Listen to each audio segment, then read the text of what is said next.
Hello and welcome to the LFC transfer room. My name's Tino. I am delighted to be joined tonight by Jay. This is going to be a bit of a short stream today, but we do have plenty to cover following a brilliant win, a last-minute winner from Joel Matip in the Champions League. A much better performance from what we've seen so far, not just in the Champions League as a whole in with the start to the season. It's nice to actually win, isn't it, Jay? Yeah, mate. I mean, do you know what? It might sound a bit mad, but I actually kind of wouldn't have minded a draw yesterday as long as the performance was good. What I didn't want was a really poor performance and to still win, just because it doesn't show that any cracks are being filled or there's any repairs going on. So I thought we played well. We were unlucky that it did have to go to the last minute to get the winner, but like you say, mate, 3 points on the board is the most important thing. But it was good to see it an actual performance rather than what we've been used to recently. Yeah, certainly is. I was at the game. It was the atmosphere was unbelievable. The one thing I do kind of have to mention is the minute silence. We'll just touch on it. There's been a couple of reports come out with regards to the minute silence and a few of these very unreliable, essentially lying journalists claiming that it wasn't adhered to and that there was booze. Don't get me wrong, there was one or two, literally out of 54,000, one or two people which were instantly shouted down. The vast majority of the Liverpool fans in the stadium adhered to that 1 minute silence, and it's really, really nice to see. So you have to give them credit. But we will move on to the actual game itself a bit more. It is nice to see a lot of our regulars in the chat already. Jen, Helior, welcome. Nice to see you. And of course, whilst you are here, make sure you drop a like on the stream and subscribe down below if you are new to the channel. But looking back at that Ajax game, obviously we had that previous 4-1 loss against Napoli. It was so vital that we, at the very least, put in a performance that we really expected to see throughout the start of this season. A solid performance. We had to get a result, but the performance really was the key thing, as you've already mentioned. Ajax are a tough side as well. Ajax are a very tough side. They although they didn't create a whole host of chances, they've been on fire so far this season.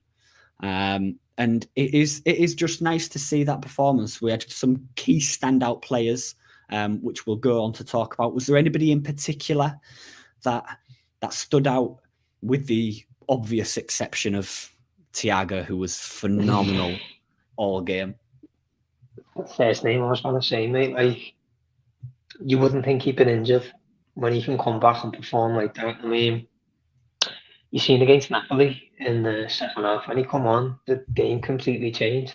Not that we were great, but we were so much better than the first half. And shout out to Matip for that, to be honest. I think Matip's massively underappreciated. You get a lot of fans who are saying, "Oh, Kanate should start over him. Kanate should start over him," which obviously Kanate's not played this season, so if he did, maybe we wouldn't have had the same problems defensively as we've had. But I think it was good that Matip came on in that Napoli game, because it just showed just how good he is, and you don't realise it till he's gone. I think again yesterday, mate, he was superb. The dribbling from his own area is Messi-esque. It's crazy how big an influence them two players have.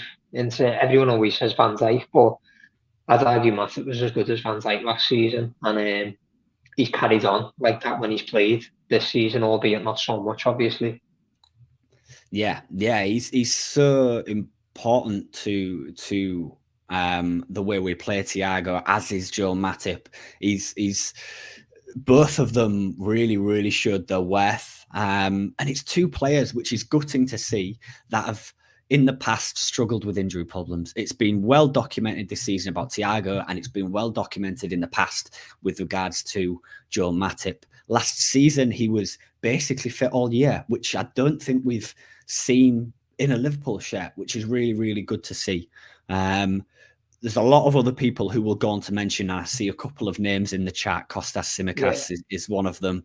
But for me, Joel Matip is one of the most underrated centre-half defenders in world football at this moment in time, without a shadow of a doubt. He is truly phenomenal. We've talked about those little weaving, mazing runs that he does just from centre-half that I don't see anybody else in the Premier League or in European football or even world football that can do that as good as he can. Because it you know it's coming, but you never know what to do. He's like Bambi on ice. He's often been described as. He's like a clown who has all of those plates running all at the same time, all spinning on different sticks, and you just expect it all to come crumbling down, and it just doesn't. He's, without a shadow of a doubt, I think at this moment in time, our best centre half, which is a big statement given we've got Virgil van Dijk. But on form alone, over the last year or so, I think he's been our best centre half. You know what, Tino? It's a big statement, but it's a true one. And I think sometimes people get so swept up in a player's name or the reputation rather than what they're actually watching on the pitch. So it's a big claim, mate, but I think it's a right one, to be honest. Definitely this season, and I think last season, there was definitely an argument that Matip was just as good, if not better, than Van Dijk.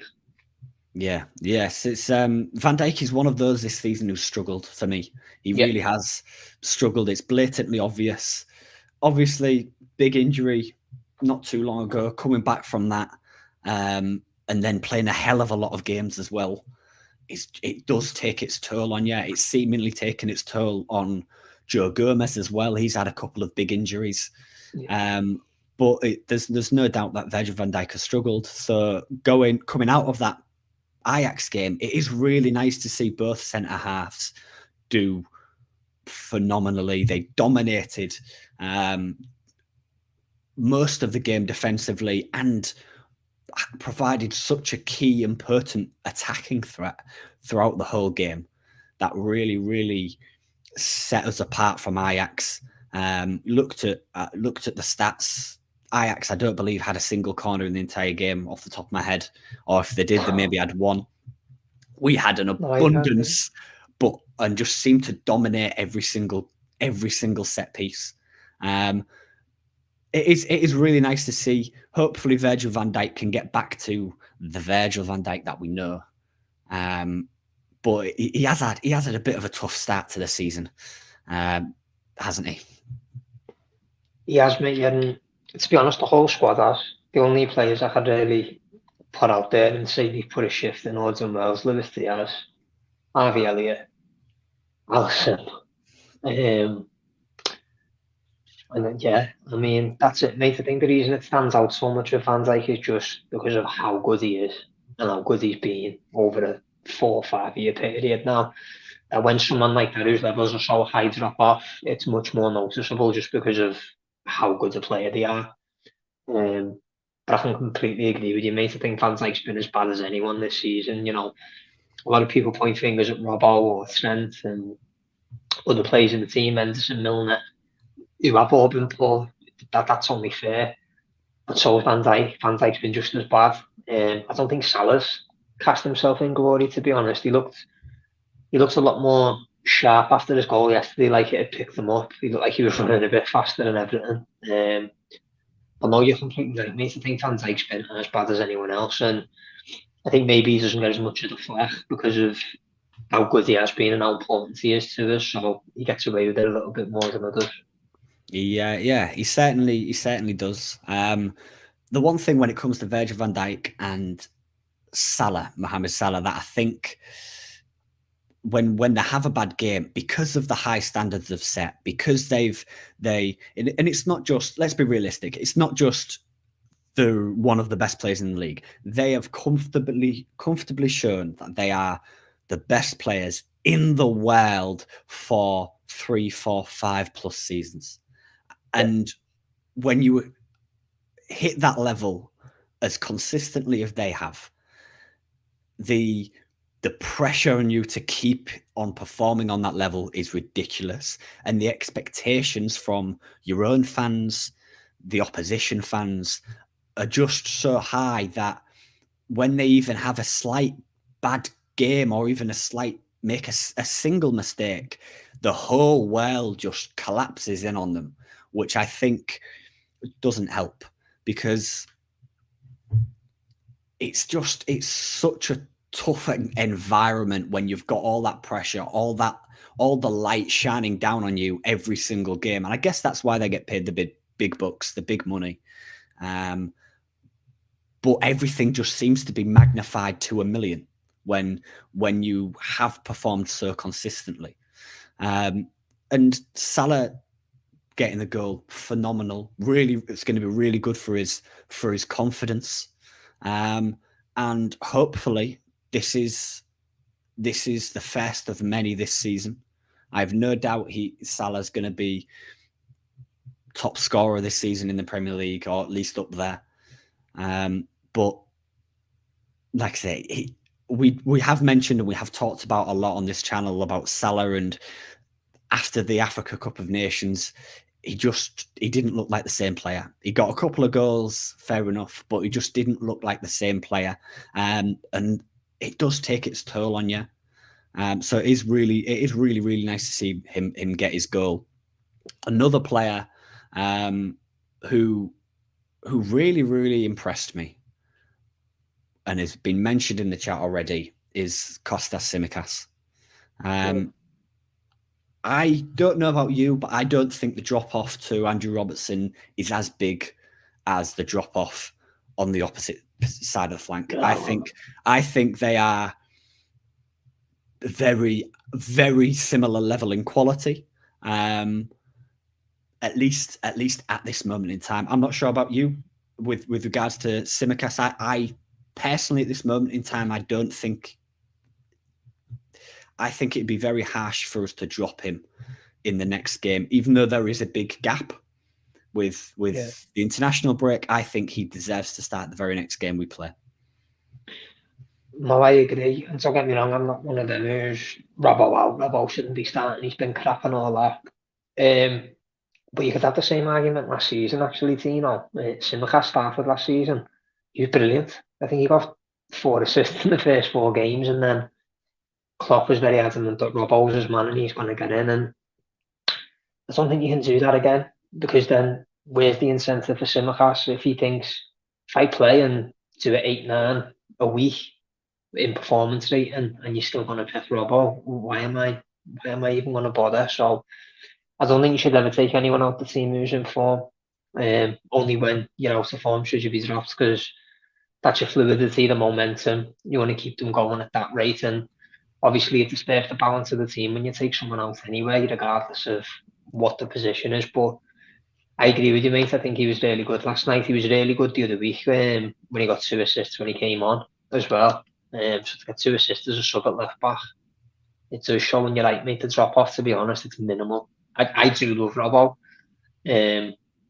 but I'm more than if I ever seen Robbo not in the team and Tsimikas in, and I don't bat an eyelid. Like, I don't think, oh shit, Robbo's not playing. I'm more than happy that Tsimikas is. So completely agree with you, mate. The drop off at left back's pretty much, there isn't one really. Right back, obviously, it's staggeringly different. Yeah. It certainly is. The drop off at the right fullback position is huge. You'd hope Ramsey, when he's fit, when he eventually gets in and around the team, would be able to perform to the same levels as, at the very least, Kostas Tsimikas, and do the same job that he does on that left hand side. One thing that really impresses me, we talked about assists, and I was looking at Kostas's stats, and he's in the 99th percentile for assists, expected assists, and progressive carries received, and progressive carries progressive passes received and progressive carries, which is better than Andrew Robertson. And I get that's a very small percentage and a very finite, specific stats that I've handpicked there. But it's marginally better by literally 1 or 2%. But to have two unbelievably high quality fullbacks challenging for that spot, like you said, I don't bat an eyelid. I'm not worried whatsoever about that left fullback spot. Kostas did truly phenomenally, and it's really, really nice to see because of how creative we are and how much of our game flows through our fullbacks that we can rotate and we can not even worry about the player who comes in, because rotation was such a key aspect of our game last season, and it's such a key aspect of how we got to so many finals and played so many games. It was rotating, but it was mainly in that midfield spot. And now we've got someone in the fullback spot where you can rotate and the drop-off isn't as big. It's so huge, and going forwards in the next month, year or so, that's really, really going to help us, especially if we play as many games as we did last season. But I'm a huge fan of Kostas Tsimikas. I think he's a phenomenal player, and he's really proved it. But he really wasn't the guy I was expecting. We obviously at the time made a bid for the Norwich. Yeah, Lewis. He's at Newcastle, isn't he? He is. Yeah, he hasn't had the best time at Newcastle. And I was sat there thinking at the time, what have we done? Oh my God, why have we just signed this non-existent Greek lad that nobody's ever heard of? And literally within a few months, I'm like, oh, that's evidently why we signed him. He's just, it's really, considering how anxious I am when Trent doesn't play, even when he has been playing trash and his form's been off, it's really nice not to go into a game, see that rotation at fullback and just be relaxed and not even be concerned. A player we've briefly talked about already, Thiago. He is, without a shadow of a doubt, the most influential midfielder on world football. Not just in Liverpool, not just in the Premier League, but the most influential midfielder in world football right now, because of how much he changes and how much he impacts the way we play. You could tell instantly, as soon as we kicked off, that we were going to dominate that game, the entirety from that 90 minutes easily. But it's just his injuries. His injuries do my nutting. It really, really does. It's so frustrating to have a guy as quality as him and then just you lose him for half the games, isn't it? It's very, very frustrating. Thiago's one of the, it might sound mad this because he's obviously only been with us, I think, his third season. He's honestly one of the best midfielders I've ever watched, ever. And I'm a lover of midfielders like Pirlo and Iniesta, Xavi, some of the old real maestro footballers who you just love watching, David Silva, Fabregas, players of that ilk. And he's right up there, mate. He's just, you can't replace him. So if you said to Liverpool now you can have any midfielder in the world, you won't find one player that is like him.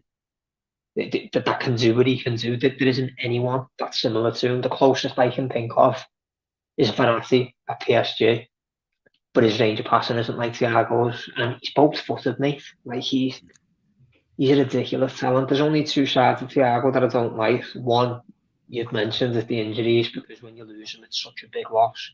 And the other one's his age. I just wish we'd have signed him 3 or 4 years earlier. That is it. They're the only two negatives, but I was meant to ask you this actually today, mate.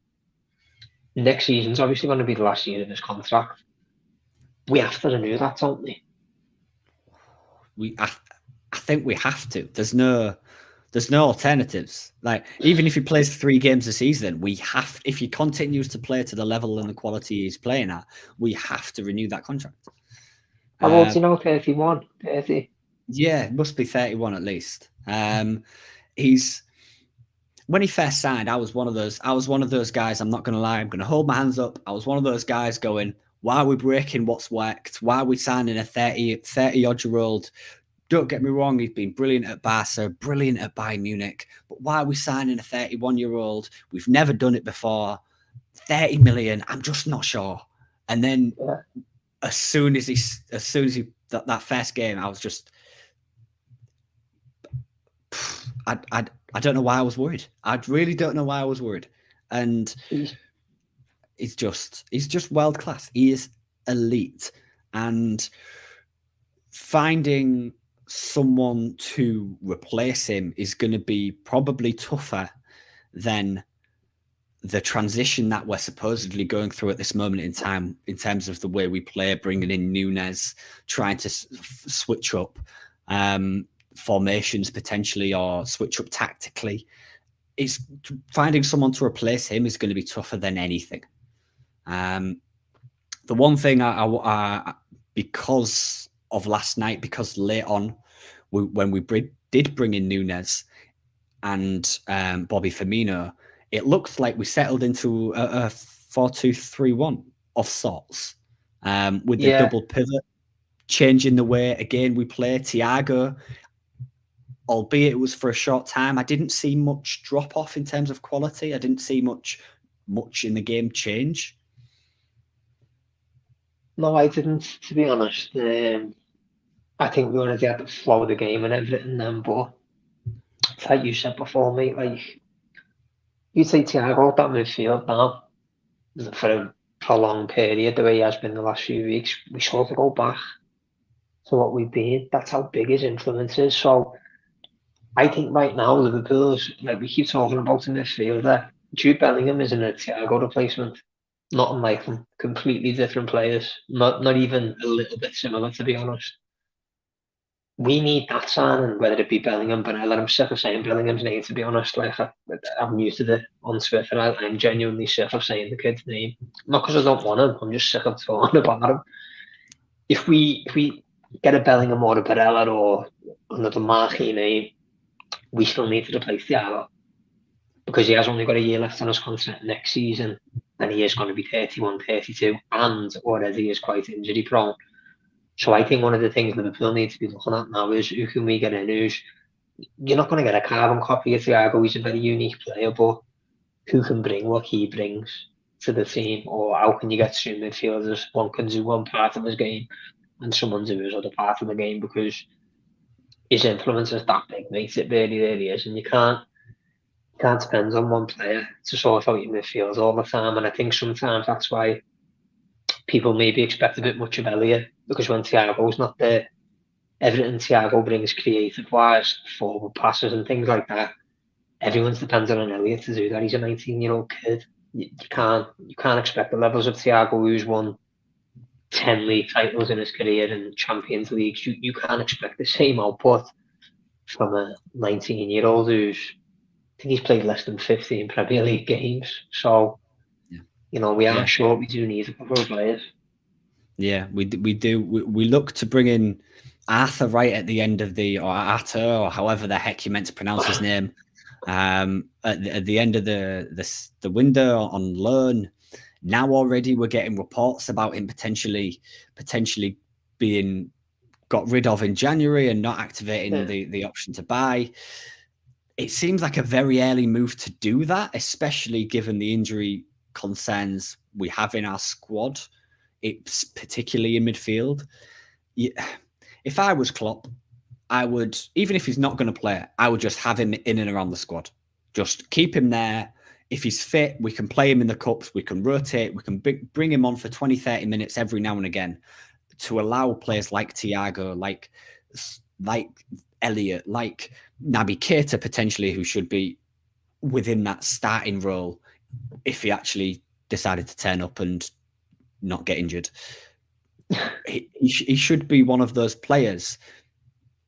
and we should be able to replace him and allow us to rotate, to just ease off and reduce the amount of games and the amount of pressure on those big midfielders.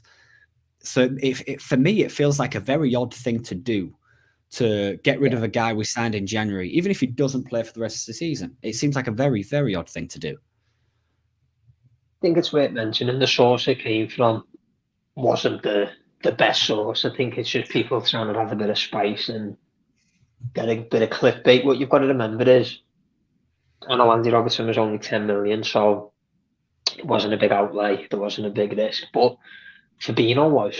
I can't remember how much Fabinho was, but it was over 40 million. He didn't get in the team for weeks, months, because he had to learn how to play the way we play. So after what? A week to 10 days training sessions, you're telling me that Klopp's meant to have made a final judgment on a player who barely kicked the ball for a year, has had, what, 5, 6, 7 training sessions, and he's being writ off already. It's worth remembering, Arthur was a Brazil international, was signed by Barcelona as the next Xavi replacement, and was then signed for huge money for Juventus. This isn't like, a poor player or, a player without ability. You don't play for these clubs if you don't have ability. And I remember watching him at Barcelona and thinking, yeah, like, this lad looks the real deal. And then obviously he had that bad injury and hasn't really been the same since. But I find it very, very unlikely that Klopp's writ a player off already that soon. It's been 10 days, so I wouldn't read much into it. And I agree with yourself, mate. Like, he's worth keeping around for even the games at Anfield where, you can drop one of your big players, because if it does go bad, you can bring the big guns on. So it's always worth being around, and even just as experience being around youngsters, the likes of Jones and Elliott. Arthur's been around the block. He's played with world-class players his whole career. Messi, Xavi, Busquets, Iniesta. Everyone at Juventus who he's played with as well. So even for that, there's no risk for us. So I find it very unlikely that the report's through, but I suppose we'll know a bit more in the next few weeks whether he actually gets any game time or not. Yeah, we certainly will do. Whilst we are here, I'm going to take a minute to say thank you for joining us in the chat. Make sure you drop a like on the stream if you're enjoying it. And of course, make sure you subscribe to the LFC Transfer Room YouTube channel. Our social media links are, as you can see on the screen as well, and in the description below. So make sure you drop us a follow and drop a like on this if you are enjoying it. If there's any questions that you have for us whilst we are here, that you want us to cover, any topics, get them in the chat now, and we'll be sure to cover them before the end of the stream. Another player we've briefly mentioned already, and it feels like we've constantly talked about him being this big player who should be up there, should be playing consistently, but it's just consistent injuries, which feels like a theme of our midfield at this point. Consistent injuries in Naby Keita. Naby Keita, his injury history is either really unlucky or it's a bit sus, because I'm not having that he's injured now, then apparently he's fit enough to get, or on his way back to being fit enough to be called up for the Guinea national side, but isn't included in the Champions League squad. I know we've talked about him a lot, a hell of a lot, and we've done a lot of content on him on the channel. Where do you lie on the fence? Are you a Naby in kind of guy, or are you a Naby out kind of guy? Well, anyone who subscribes to or likes or watches this channel knows exactly what I think about Naby Keita. He should have went in the summer. We shouldn't even be talking about him not being in a Liverpool top. Him wearing the number 8 does my head in. I think it's the worst ever pass down of a number I've ever seen. Not that I'm expecting him to be Gerrard. Look, I'm not going to go into the big Naby Keita thing, because everyone knows what I think of him. But I think what's happening now speaks volumes. Obviously, he's been plagued with injuries ever since we signed him, so nothing new there. But the thing for me is, like you've said, he's been called up to Guinea. Now, the Champions League runs till November. Guinea are playing in September. So if he can play for Guinea in September, how is he not fit till at least November for Liverpool? Because the Champions League group phase will run until November. So if he plays for Guinea, I think it's quite clear there's been a fallout, and I'd be very, very, very surprised if you've seen Keita pull on a Liverpool shirt again.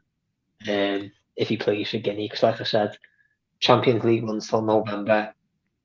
As far as Liverpool are concerned, Keita's injured and can't play. So if he then goes to Guinea and plays for them, but can't be registered in the Champions League, which falls off 2 months after, there's clearly been a fallout. And I think it makes us look a bit stupid again in terms of we knew we needed a midfielder, didn't get one. And now one of the players that we were relying on, that we probably shouldn't have relied on in terms of consistency and injuries, we could have got a fee for him. And now we haven't. He's going to go on free and won't even play anyway. So he's mucked us off a bit. He made us look like idiots. But that's all I'm doing as well. It's not just on Keita, that's on Liverpool. I think we've been very naive this summer in terms of our transfer dealings. So I personally think it's the last time we've seen Keita play for Liverpool. I don't know what your thoughts are. Yeah, I would like to see us get rid in January and just. I don't think it's going to happen, but I would like to just go, right, get lost, go, even if it's on a free, even if we get no money from whatsoever and just say, yeah, shift, go away, get lost. Yeah. We don't need you. And then bring someone in. I do think we may have seen, although it is a long, long season, we may have seen him play his last game. I do completely agree with you there. He's just, it's such a shame because of how good he was in Germany, how good we was expecting him to be. When we was coming in, I was screaming at the top of my lungs going, yes, let's go. We've signed a guy. We've signed this guy. This unbelievably progressive player, the guy who likes to pick up the ball and run at people from the midfield, which is something we haven't had. We haven't had that guy, and we was expecting him to be able to change the way we play. And we've talked about that a lot over the last 3 or 4 years, particularly now since Thiago and Nunes is coming in. But at the time, it was like, wow, this guy is going to come in. He's going to change the way we play. He's going to help us unlock teams, unlock that low block defensive line that we really, really struggle against. And then we saw glimpses, and it was like, wow, this guy, oh my God, he's injured. And then we saw glimpses again, and it was like, oh, if we can just get him fit, he's injured. And it just seems like that the same thing has been happening consistently in his Liverpool career. He's shown glimpses here and there, got injured, been trash. Shown glimpses here and there, got injured, been trash. And I do completely agree with you. It's naivety at this point. We should have got rid in the summer. We should have just washed our hands and gone, right, let's start afresh. It clearly isn't working. He clearly wants to leave because if he's fit enough to go to Guinea, he's fit enough to play for Liverpool. And if he doesn't want to play for Liverpool, he shouldn't be anywhere near this squad and this club. Yeah, but completely agree with you, mate. And I echo what you were saying about signing Keita. He's probably actually, if I think of all the signings Klopp's made, other than Van Dijk, he was probably the one I was most excited about because I'd watched him in the Bundesliga. And mate, we're talking about Thiago now. How good Thiago is. Keita was at a level in the Bundesliga where you'd say he's like the best in the league. Mate, honestly, he was a monster. Dictated the game. He's one of them players that give you it, but he's saying, give me it back. He's only letting you have a touch. Do you know what I mean? He's literally giving you the ball to have a touch to take it back and dictate this way, that way. I don't know where I'm looking. But I think that's why so many people are disappointed as well, is because of what we were expecting to get, the fee. And it's just never really happens. I know a few lads on our channel are still big fans of him. And look, I've never doubted there is a player there. But how many players can you say that about? You know, put a shift in once every 5 games and you go, he looks like he's going to be. How many players have you seen, Tino, in the past where you've thought he's going to be world class, and 2 years later you don't even know where they're playing? Yeah, it's kind of what Keita's career has been for Liverpool, in my opinion. And I know people on our channel, our own lads who do the podcast, disagree with me, but I can't think of any games where I go, do you know what, he was outstanding there. It's 2 or 3 I can think, but in 4 years, that's not good enough. City, I thought he was really good last season. I thought he was really good against Man United. He started turning me a little bit to think, do you know what, maybe he can hit this form and then injured again. And it's just the same, mate. It's just a cycle. Like, how long can you let that go on for? Where you keep going, oh, he'll come good, he'll come good. He'll be 35 and we'll still be talking about him coming good. So I'm sort of glad it's happened so we can put it to bed and stop talking about, oh, there's a player in there, there's a player in there. It's never going to happen at Liverpool. If it was going to, it would have happened by now. It doesn't take 5 years to stake a claim in a team. Thiago's been here 2 years. It's as if we can't exist without him. Naby's been here 4 to 5 years, and you don't know any different when he's here or when he's not, to be fair. Yeah, it's really frustrating. We do move on. The one player I think in that Ajax game who played really well, who I don't think will get the credit he deserves, is Diogo Jota. Jota, yeah, I knew you were going to say that. I didn't expect him to play. I'm not going to lie to you. I really didn't expect him to play. I expected Jürgen to shove Nunes down and Nunes up top, because Nunes is a guy who needs that run of games. He needs that consistency. And to chop and change every other game, it's not going to help him settle in, and it's not going to help us and him learn how each of us play. But having said that, Diogo Jota was phenomenal. He was unbelievable. He led the line. He was aggressive. He pressed high. He's everything you wanted in that side. And I'm really glad that he seems to have kicked on pretty much instantly since he came back from his injury, because it is a very frustrating thing being out for such a long time and not getting that consistent run of games, and then seeing the results from the bench and really wanted to make an impact. But obviously, there's nothing you can do. So I thought he played phenomenally. He did, mate, at the beginning of the season, actually, when we signed Nunes. We done a stream talking about signing him, and I said, for me, Jota's still first name. I don't mean out of Salah and Diaz. What I meant was out of him and Nunes. I'd still go with Jota. I love Jota. He's one of my favourite players at Liverpool, to be honest. He gives everything, pops up all the time. Yeah, I mean, for me, Jota should be starting. You'd even seen the other day when he came on, he has an influence pressing straight away. I think the problem with Nunes, though, as well, Tino, I'm not convinced by him anyway, which I don't want to judge him too much because he hasn't played enough football, but you hear footballers say, you'll see a footballer in a training session, and within half an hour, you know whether they're going to cut it or not. From what I've seen of Nunes, mate, is just his touch and his general play, like his positioning.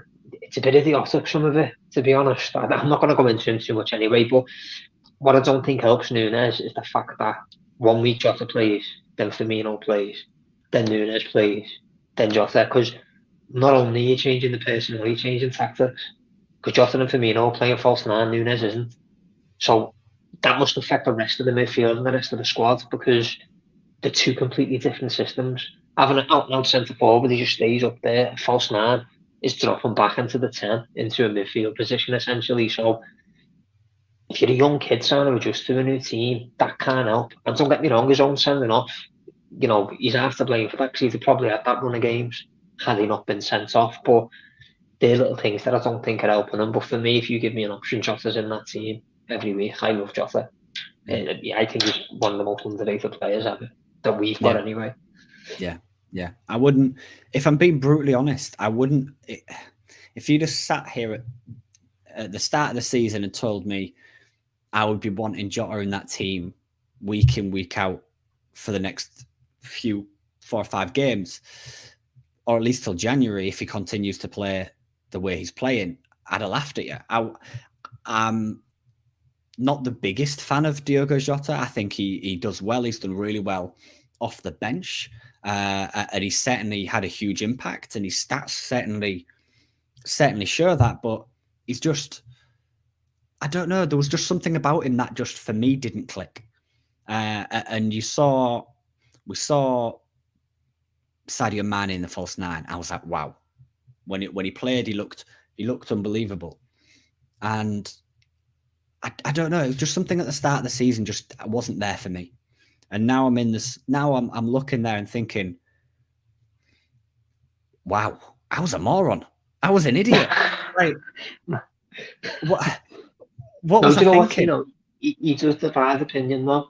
Like I know a lot of our lads aren't that fussed on him because he's link-up players and what Bobby's is, but I think it's the energy he gives, mate, and the runs he makes. He drags like three other players toward him all the time, and it just creates so much space for other players. And I've always been a fan of Jota, and I know to do. Who's always on our channel as well. Both of us are really fond of him, and I think a lot of the other lads aren't too fussed, to be honest. So you're not the only one there, mate, who's not fully convinced on him. It's just me personally, especially to say when Mane and Salah went the AFCON, he carried us in terms of scoring goals, Yeah. which I don't know what we would have done without him, to be fair. So whether I got a little soft spot or affectionate thing for him from then on, I don't know, but I think he's a top player myself, mate. Yeah, he certainly is. He certainly proved me to be an idiot. So I'll take that every day. He's the one thing that I think frustrates me more about the whole centre forward situation is not only is the rotating, as we've mentioned, it's the fact that when Núñez does play, he doesn't know whether to press and stay as a centre forward, and he doesn't know whether to drop off and play as a false nine. And then because of that, our Salah and Diaz on the wing, and then our midfield are exactly the same. And it just causes so much confusion. And I think transitioning to the formation that would have been talked about since Núñez signed, since he was even linked, which is a 4-2-3-1, which we kind of transitioned to at the back end of the Ajax game when both Núñez and Bobby came on. It makes so much sense, and it'd allow for so much more attacking fluidity, and for me provide a bit more defensive steadiness for Trent, who has been often called out this season for bombing forward and not getting back. And I think transitioning to that 4-2-3-1 would benefit us massively and benefit Núñez. And I think he'd get that run of games. I think come the end of the season, he'll still have a good season.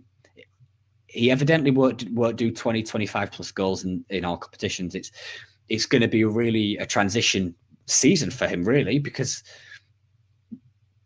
we are also in that transition period. But then bringing him in, I don't know, something just hasn't clicked yet. I'm confident it will do, but it hasn't, unfortunately. The last thing I do want to touch on slightly before we head out is actually some non-Liverpool news. Is the North-South All-Stars game that was suggested by the new Chelsea owner. And I like the idea. I'm not going to lie. I really like the idea in terms of what he's looking to do with it, because you look at funding the Football League. I like it. He's looking at trying to create more money for not just the Premier League, but the Football League and for the clubs. And as a spectacle, seeing all the best players in the league all play against each other. I think that'd be brilliant. I think it'd be phenomenal. But I'm really on the same line as Jurgen Klopp when I go, where the hell are we going to play? Like, where are you going to find the space? Like, even without the World Cup this season, it's such a packed, tight schedule that it's just going to cause more injuries. It's going to cause more and more and more and more injuries for every single team and all the players who play, and it's not going to help anybody. The only way I think it works is if you drop the League Cup, scrap the League Cup completely, maybe bring the season to a close a bit earlier and play one big game before they all break off for the summer. I think that's the only way realistically it could work, and I don't see that happening in the slightest. Look, the thing about this is I love the gesture in terms of whatever money is generated from that goes to the lower league clubs. I think that is a boss gesture, and I think it's refreshing that an owner who's a billionaire that doesn't need the money isn't going to gain from it if he gives to the lower leagues. It's refreshing that an owners came out and done that. When you look at Kroenke and the Glazers and even FSG, the mistakes they've made trying to put prices up and the Super League, things like that, it's refreshing that he's going in a different way. But it's like Klopp said, mate, where are you fitting this in? And then you've got to look at it. Kevin De Bruyne done an interview at the end of last season talking about the Nations League. And he said, I can't be asked playing in this league. It's a joke. Like, it's a joke of a competition. He said it's a way of FIFA making more money. So Kevin De Bruyne can't motivate himself to win an international tournament with Belgium. Bear in mind, he won nothing for probably as long as England. Why is any player going to want to go and play in a national, whatever you want to call it, a regional football match? The other thing you want to think about as well is many people say the golden generation of England didn't win anything because no one liked each other. Like Chelsea players didn't like Liverpool didn't like United. Now, if they can't get on for one tournament to win a trophy for your country, how are you all gonna be amicable and gel in a game that means jack shit? You're not making any money from it. You're not qualifying for anything from it. You're potentially getting injured. I mean, asking this top Boehly about footy is like asking me about open heart surgery.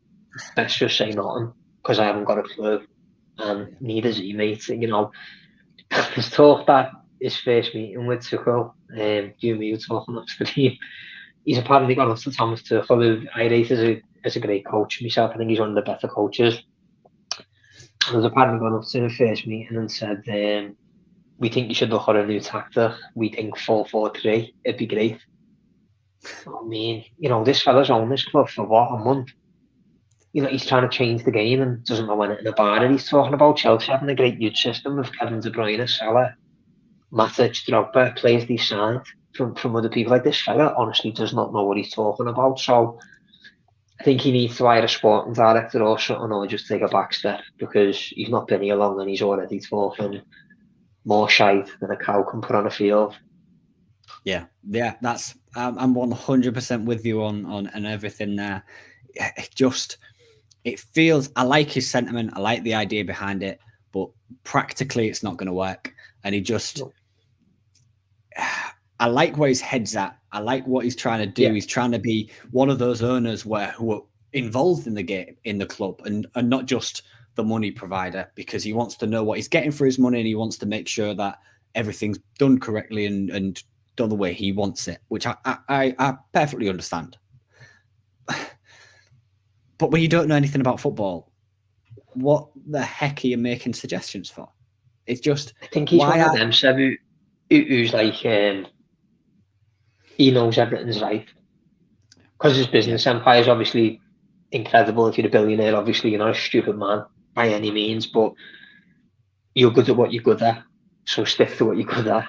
Just because you're good at that doesn't mean you're good at something else that you know nothing about, which is where I think he's sort of coming from. So, football's been going a long time before you were about, mate, and we're getting on all right. So we don't really need your crazy American franchise ideas.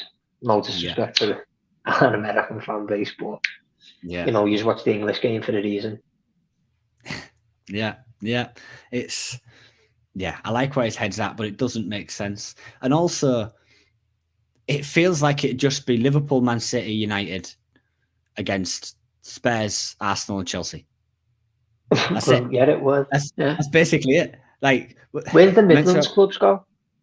That's actually a good question. Villa. I have no idea. According to Sky Sports, they've put Villa in the north. They've put Man City, United, Gerrard or something. maybe Man City, United, Liverpool, Leeds, Newcastle, Wolves, Everton, Villa, Forest, and Leicester.